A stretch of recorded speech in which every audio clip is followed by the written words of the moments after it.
我哋見到好多香港商家咧，直接將香港平台上面發布嘅內容原封不動咁樣搬到小紅書上面，自己顧住自己嗰一套去做宣傳，結果點啊？點讚數為零啊！大家好，我係阿權。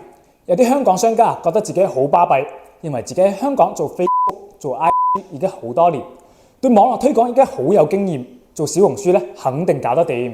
但邊有咁簡單啊？我哋見到好多香港商家咧，直接將香港平台上面發布嘅內容原封不動咁樣搬到小紅書上面，自己顧住自己嗰一套去做宣傳，結果點啊？點讚數為零啊！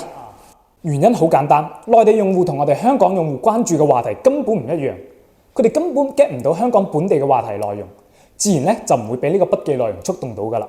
小紅書有住獨特嘅用戶群體同平台調性，所以我哋做小紅書嗰陣時千祈唔好直接照搬香港本地平台嘅內容。如果有需要咧，建議直接揾專業嘅團隊提供諮詢同埋幫助。如果有任何問題，歡迎大家喺評論區留低，關注我，帶你喺香港玩轉小紅書。